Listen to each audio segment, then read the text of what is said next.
ஊர் விட்டு ஊர் வந்து ஒரு பிஸ்னஸ் ஆரம்பிக்கிறோம் மொழி தெரியாமல் அப்படின்றது அது அவ்வளோ ஈஸி இல்லை கைஸ். நாங்கள் வந்துட்டு ஸ்டார்டிங் பண்ணுறப்போ வந்துட்டு கொஞ்சம் நல்லா தான் போயிட்டு இருந்துச்சு. இதில் வந்து ஆன்லைன் பிஸ்னஸ் க்ளவுட் கிச்சன் வரப்போ ஸ்டார் ரேட்டிங் அந்த மாதிரிலாம் இருக்கும். நம்ம வந்து ஸ்விக்கி ஜொமேட்டோவில் லாகின் பண்ணுறப்போ வந்துட்டு அது மாதிரி பண்ணுறப்ப நான் நிறைய பேர் வந்து ஃபேக்கான ரிவ்யூஸ்லாம் கொடுப்பாங்க. ஒருத்தவங்க வந்து கிறிஸ்பி சிக்கன் பர்கர் வந்து எங்ககிட்டேருந்து ஆர்டர் பண்ணாங்க. ஆர்டர் பண்ணிட்டு ஃபுல்லாக ரோஸ்ட் ஆகிருக்கு, நாங்கள் தீஞ்சு போயிருக்குன்னு சொல்ல ஃபுல்லாக நல்லா வெந்திருக்குன்னு தான் சொன்னாங்க. அதுக்கும் 1 ஸ்டார் ரேட்டிங் கொடுத்தாங்க. திருப்பி மறுநாள் அதே பர்சன் அதே பர்கர் ஆர்டர் பண்ணி திருப்பி 1 ஸ்டார் ரேட்டிங் கொடுத்தாங்க. இது வேணும்னே நிறைய பேர் பண்ணுற வேலையாகவுமே இருக்கும். இதே மாதிரி பார்த்தீங்கன்னா இன்றைக்கி வந்து பன்னீர் பீஸா வந்துட்டு ஒருத்தவங்க ஆர்டர் பண்ணாங்க. ஆர்டர் பண்ண உடனே நாங்கள் டெலிவரி பர்சன்ட்டை கொடுத்துட்டோம். பட் அவங்க ரிவ்யூ எப்படி பண்ணியிருந்தாங்கன்னா, பீஸா வந்து கோல்டாக இருந்திருக்கு, ரொம்ப லேட்டாக டெலிவரி பண்ணியிருக்காங்க அப்படின்ட்டு எங்களுக்கு 1 ஸ்டார் கொடுத்துருக்காங்க. இது ஃபுல்லாகவுமே ஃபேக் தான் வந்துட்டு. இந்த மாதிரியும் நிறைய நடக்கும்.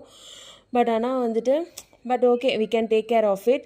அதுமாதிரி இன்றைக்கி பார்த்தீங்கன்னா 2 பீஸா ஆர்டர் வந்துச்சு. ஆனால் டெலிவரி பர்சன் வந்து ஒன்று தான் கஸ்டமர் கொடுத்தாங்க, ஒன்றுக்கு மிஸ் ஆயிருக்கு. பட் டெலிவரி பர்சன் வந்துட்டு எங்களுக்கு கால் பண்ணி கேட்டாங்க எத்தனை கொடுத்தீங்கன்னு. நாங்கள் 2 கொடுத்தோன்னோம். பட் அவங்க ஒன்று தான் வந்திருக்கேன்னு. சரி ஓகே பரவாயில்ல, அவங்க நம்மகிட்ட 2க்கு பே பண்ணியிருக்காங்க, அவங்களுக்கு போகலனாலும் சரி நம்ம ஒன்று எக்ஸ்ட்ரா ப்ரிப்பேர் பண்ணி அவங்களுக்கு டோர் டெலிவரி பண்ணிட்டு வந்தோம் கைஸ். இப்படி தான் போச்சு.